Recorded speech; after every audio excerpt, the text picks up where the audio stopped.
Welcome to the Pharmacy Leaders Podcast with your host, Tony Guerra. The Pharmacy Leaders Podcast is a member of the Pharmacy Podcast Network, with interviews and advice on building your professional network, brand, and a purposeful second income from students, residents, and innovative professionals. Hey, welcome to the Pharmacy Leaders Podcast. I wanted to wish you all a happy 4th of July.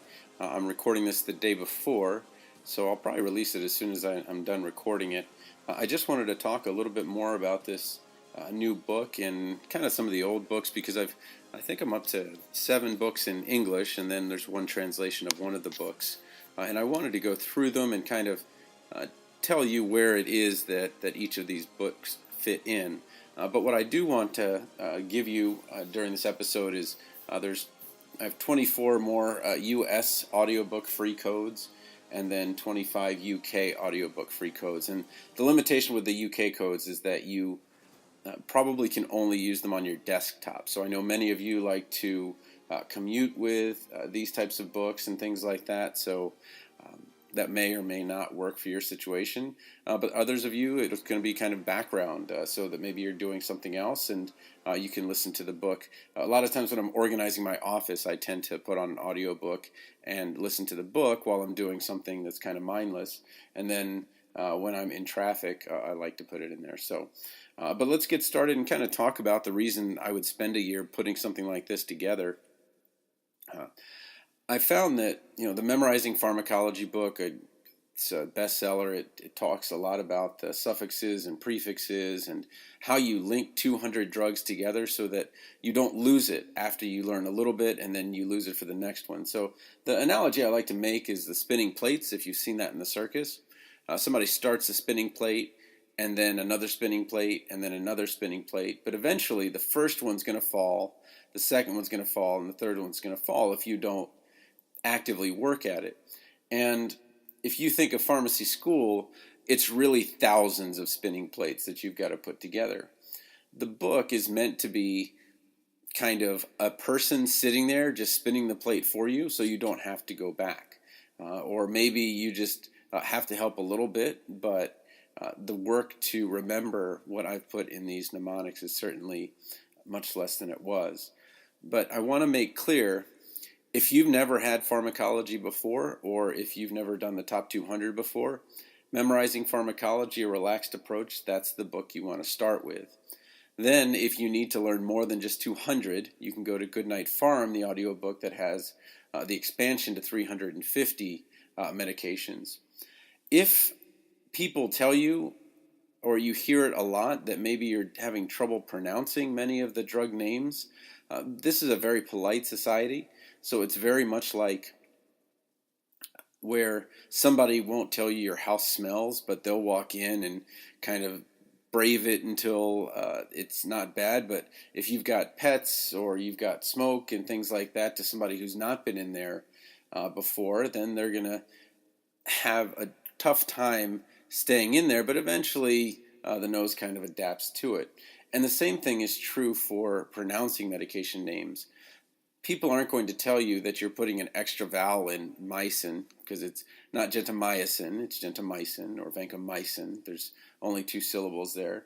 Or maybe you're subtracting a syllable, or a patient is subtracting a syllable, and you just don't know how to politely say, it's not quite Simvastatin, or it's not Atenol, or it's not genetic, maybe using the wrong word altogether. And you don't know how to approach it. So what I've done is I've broken down 350 drug names, the same ones that are in Goodnight Pharmacology, and I've broken them down into plain English words. So you can break down acetaminophen, for example, into the 6 component words that make it up. And where people really struggle is understanding what to do with an So acetaminophen actually begins with what's called a schwa. It's an upside down E if you look at it in phonetics and pronunciation. But an can be an A, an E, an I, an O, or a U. And that seems crazy that we could have that many different sounds from one different one common sound and have 5 different words. But if you take a second to maybe think about it, and if you want to kind of challenge yourself right now, what are the schwas? So think about the word about. Okay, what does about start with? It starts with an A, right? But what about pencil? Is that an A? There's no A in pencil. So pencil is an I. Okay? So what about something like memory? The ri is actually an O. And then you've got supply, which is a U. But you've got something like, I think there was a book called Sybil, someone with multiple personalities. And that Y is an also. Where this comes into play is that when you're giving a verbal order or you're hearing a verbal order, you can't distinguish the vowel as an A, E, I, O, or U. You just have to know it already. So I have another book, How to Pronounce Drug Names. This is really for someone that English isn't my first language, and that's why I wrote it. I knew it wouldn't sell the way that the other ones do. Amazon even tells you don't publish a dictionary. But I think it's important to have someone go through these like a vocabulary and to go through 350 drugs. And I started off with 25 medications that are over the counter, 25 that are prescription for kids, because I think it's most impactful when you're working with children or trying to help your own children, making sure that they can pronounce the words. And it really becomes, once it becomes engaging for them, it's a lot easier to take them to the store and get their medicine when they're part of the process. So if you're talking about how to get kids to take their medicine, make them involved, get them involved in it. I've got a YouTube video with my daughter getting a flu shot that's got almost 200,000 views, which is nuts, but that's a real problem. And one of the ways to do it is to make sure the child can pronounce it. Instead of just burning through, hey, this is amoxicillin 3 times a day. You can put it in the fridge. You don't have to make sure that, anyway, whatever you want to counsel on it. But when you're talking about amoxicillin, you've got that first letter. And what is the Well, it's A because it's an aminopenicillin. But that doesn't mean the child does. And the child would be very proud of that. I can pronounce my medicine, amoxicillin. And then they become part of the process. Anyway, getting on to that's the kind of the first 3 books I've written. Memorizing Pharmacology to make it much faster for you to memorize more drugs quickly by knowing the prefixes, suffixes, and infixes. Just English in general doesn't have infixes in general, but we use them all the time, like methylprednisolone is an example of an infix.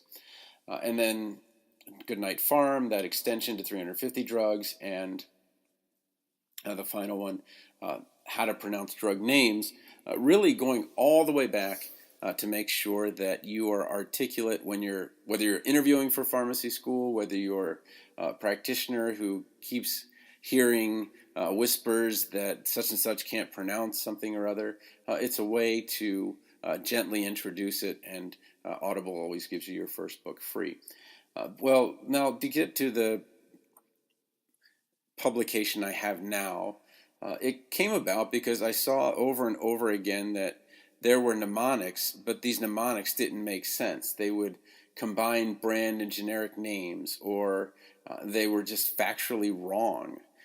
I put one single mnemonic in there in my book just to tell you a factually wrong one. But for example, somebody put that A through M is a certain type of beta blocker, and then N through Z is another type of beta blocker. So we don't have to get into the generations now. But that's an example of that heuristic cognitive bias where somebody goes in and says, oh, well, see, I know because everyone that I've seen was this way. But just because you've only seen white swans doesn't mean a black swan can't exist. Just because you've only seen gray squirrels or black squirrels doesn't mean that an albino squirrel can't exist. And it does up in Ames, about 25 minutes away. So what I've done is I've kind of created a compendium. But what I didn't have is something to keep that in your memory until the next exam. And up until very recently, that next exam was the NAPLEX. But now that next exam is the PICOA. And the PICOA is a way of schools to assess their own students. But you're going to see that for whatever good intention it had, some bad things may come out of it. The first is that some schools will use it to prevent you from going on your APPE rotation. And I don't know if there's some kind of grace period. At some schools there might be, but other schools you may have to wait a year. And they're saying that basically in the first 3 years you didn't get as much as they expected you to get, and it has to be X number of standard deviations from the norm. And that's pretty harsh to say, okay, well, you've been going along great with these students, your grades are okay, but unfortunately you're not passing the test that we need you to at a certain level. And this is especially difficult, I think, for students that came into a college and they didn't have to take PCAT, but now all of a sudden they're being told, yeah, by the way, this is a really important test. And I've also heard that some people have monetary rewards if they take the PICOA and they score very well. So there's other ways that schools are trying to get people to care about it, because it is just another thing. It's like, okay, well, do I review all my notes from the last 3 years? What do I do? How do I prepare for it? They give you some small exam, but what they're really trying to do by not giving you test prep materials is they're trying to say, okay, well, we just want to truly assess based across the country where you are. And we can now rank, and the distinctions would be very slight, but it's possible to rank now every pharmacy school based on that curricula, based on those metrics, from 1 to 140, whatever it is, however many pharmacy schools there are. But you can also rank people. And that's where I think it gets dicey, because as we've moved to 5,000 openings for residency from 3,500, it's a lot tougher to tell the difference between people. And having a standardized score, especially with grade inflation, if you look at Princeton and Harvard, I think the numbers are that more of those students that graduate get academic honors than don't. So that's the magna cum laude and the cum laude and summa cum laude, those three. So there's this tremendous grade inflation. You have to have certain grades to get through. So grades, they're not really much of a marker anymore of success as much as they're a marker of just a baseline, competency. So I've heard this PICOA may be used for residency. I don't have a definitive on that. I'm just not sure. But a big part of it was pharmacology. And the issue with pharmacology isn't that you didn't get it. You got it. You passed the class. It's that you were never told how to remember it for an extended period of time. And so as pharmacy schools are looking for solutions so that they don't end up at the bottom of this PICOA, because the accreditation body can now see who the worst pharmacy school in the country is, and then the second to the worst, and the third to the worst. Those numbers are there. They're protected in some way, but those numbers are there. But they can also tell you who the absolute worst student is, who are the bottom 1%.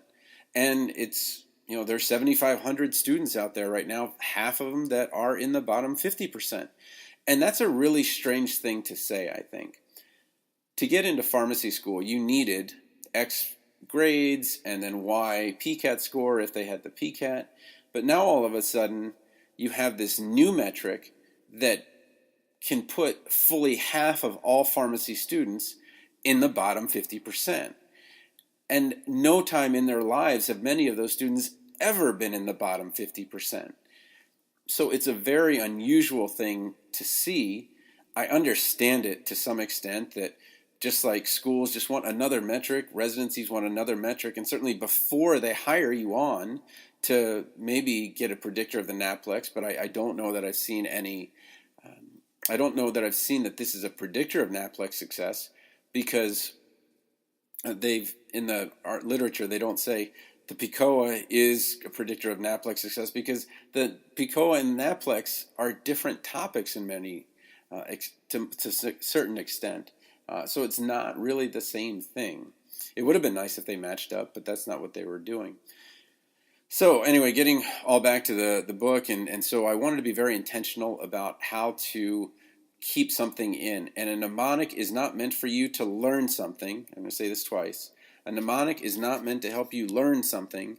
It's meant to help you keep something in memory for an extended period of time and keep it in a reasonably cognizant group. So I'll give you an example. Can you, off the top of your head, name the SSRIs? Right? And my mnemonic for it is UPS affect. So UPS, UPS, paroxetine, sertraline, and then affect. Okay, so fluoxetine, fluvoxamine, escitalopram, citalopram, and then this is where you can use the other letters to start memorizing those pearls. And I use the T to say titrate up, because you don't want to give SSRIs too quickly, or you'll actually cause the anxiety that sometimes the SSRIs are used for. I know they're antidepressants as a class, but sometimes we see them for, through that titration, we'll see them used for anxiety. But we'll also see a lot of other medications used that have clinical pearls. So sertraline, squirtraline, that's the one that always, causes diarrhea quite a bit. But if we're talking about pregnancy, that might be the best choice, right? And then, of course, we've got the data that shows some other things about that as well. So this is not medical advice or clinical advice. I'm just telling you, these are the pearls that you're probably going to see. Which one has the longest half-life? Fluoxetine should just roll off the tongue. And so there's, fluvoxamine for OCD. All of these pearls need somewhere to attach to. And what I did was, by creating the mnemonic UPS affect, I said, okay, well, make sure you know all of them, but also that they're all in the same place in your brain. And when they're all in the same place in your brain, you can kind of go to that small part of the closet that has all of these on hangers, like, oh, okay, here they are. And then if I just need to add something to it, maybe I need to add the pants to the, vest and the jacket, then I've got a clothes hanger that's marked SSRI. I can do that, so I can put more information on there. But what you want is to have these 134 files where you can just insert additional material and put more details. So the mistake would be to say, okay, well, I'm going to go to pharmacy school. I'm going to start with memorizing pharmacology, mnemonics. And that's certainly not the case. The other thing is that how do you, in a group, especially of multiple professionals, talk about different medications? And interprofessionally, you can say, okay, well, we're going to talk about the SSRIs. Well, which one do you start with, right? So how do you start the conversation with a single one? And what you can do is, if you have a mnemonic like UPS affect, you can say, all right, well, let's just start with paroxetine, talk a little bit about Paxil and then Paxil CR and see what the differences are there, talk about sertraline, Zoloft, and so forth. And you have an organized way of having a discussion between nurses and physician assistants and physicians and everyone that's in your smaller group. So instead of just, hey, let's talk about this as a group and kind of picking one out of the blue, what you're doing is you're being very intentional about where this fits into the interprofessional space. And I never understood why we really didn't study for our boards together. If we're going to work together, why don't we study for our boards together? I want to give you an example of where nurses and pharmacists kind of come together. My daughter came in screaming. She had fallen down, ended up that she had broken her collarbone. We took her in, and so here are two pharmacists calming the daughter, taking her to the ER, to the physician who will set the arm, and the nurse is taking care of him as well. But then in the aftercare, we know what to do with the medications for pain and things like that. But darn it, that stupid sling, I would try to put it together. My wife would put it together. It's like we were working on a car, like as a mechanic, and there was just an extra part every time we worked on it. So we tried to get the sling comfortable for her. She had some level of competence, or it looked sort of like it was right. Then I would take her to school. We'd pass the nurse's office, and sure enough, the nurse would be like, oh, that's wrong. And then, well, she wouldn't be mean about it, but she would just, put it back, and then it was perfect. And you could see the smile on my daughter's face. Oh, that's how it's supposed to be. Sure enough, later on, the the sling comes off again. Take it to my mother-in-law. Oh yeah, that's not how it's supposed to be. She's a nurse, puts it right back together. Then my sister-in-law, who's a nurse, puts it right back together. So we have these areas of phenomenal competence where some of us might not have that competence. Here my wife and I are with our PharmDs, and we cannot get this stupid sling to work right, where a nurse makes it look like she's tying her shoes for the 1,000th time, and it's just like, oh, it's just so easy. So I never understood why interprofessionally we didn't come together. But this way the conversation can make a lot more sense. Let's use another one, like ulcer developer. How do you talk about the different PPIs, right? So you want to talk about, the differences. You want to talk about what are some of the clinical pearls, why you would pick one over the other. Are there parenteral forms versus enteral forms? And then what in the world is with this dexlansoprazole versus lansoprazole, esomeprazole versus omeprazole? And by putting it in the mnemonic ulcer developer, D for dexlansoprazole, S for esomeprazole, skip the V, then L for lansoprazole, O for omeprazole, P for pantoprazole, and R for rabeprazole. And I don't have anything in front of me. I'm just doing this from memory. Then you have a conversation piece that you can now talk about these, and you're all on the same page in the same order.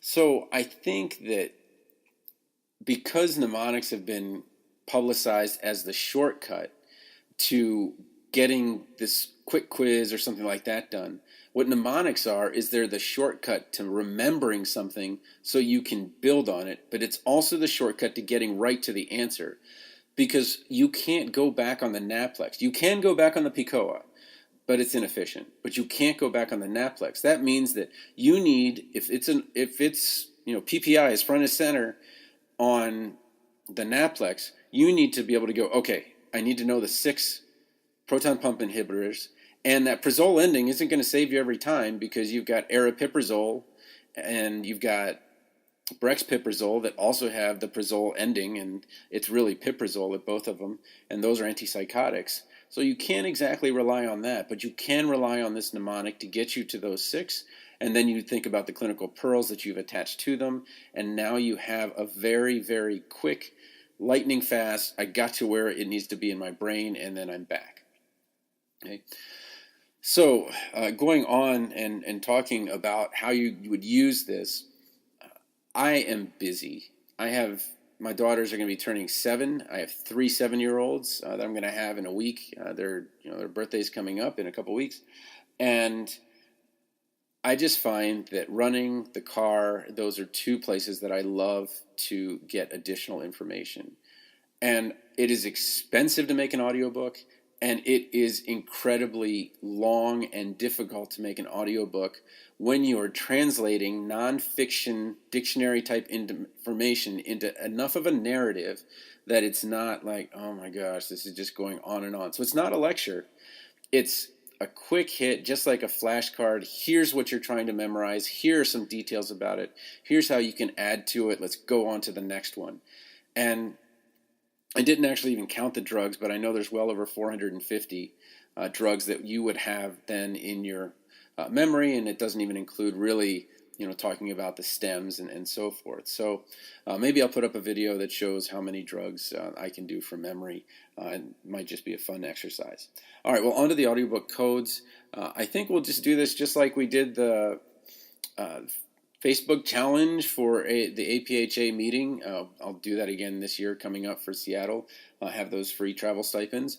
But we'll just say through Sunday, this Sunday, whoever has the most likes on just all you're going to do is just attach to this a comment, and you just say, hey, can you just like my comment? And then you can get a free audiobook. The first 24 will go to the people that are US or that want the US one. And then if you want it, I can give you the UK one. I'll contact you. But it'll take me a little time to get through all the names. So hopefully this will be fun and kind of an engaging way, something to do at the barbecue or something to do while you're hanging out. So again, if you have any questions about the book, or you have any questions about pharmacology, if you are struggling, or the top 200 if you're struggling, how do I learn it quickly? I've really, really focused on this part. Eric Christensen, I know, has some free materials for you as well on his Med Ed 101. And he is also got a great new podcast, Real Life Pharmacology, where he's got some case studies. So we're working together to try to kind of create a continuum where I've really worked on the P1, P2 year. He's worked P3 through BCPS. And hopefully this material is helpful for you. But again, have a great 4th of July if you're in the United States. And if you're in the UK, hey, just let me know. I'll be happy to send you a code as well. Support for this episode comes from the audiobook Memorizing Pharmacology, a relaxed approach. With over 9,000 sales in the United States, United Kingdom, and Australia, it's the go-to resource to ease the pharmacology challenge. Available on Audible, iTunes, and Amazon.com, in print, ebook, and audiobook. Thank you for listening to the Pharmacy Leaders Podcast with your host, Tony Guerra. Be sure to share the show with the hashtag #PharmacyLeaders.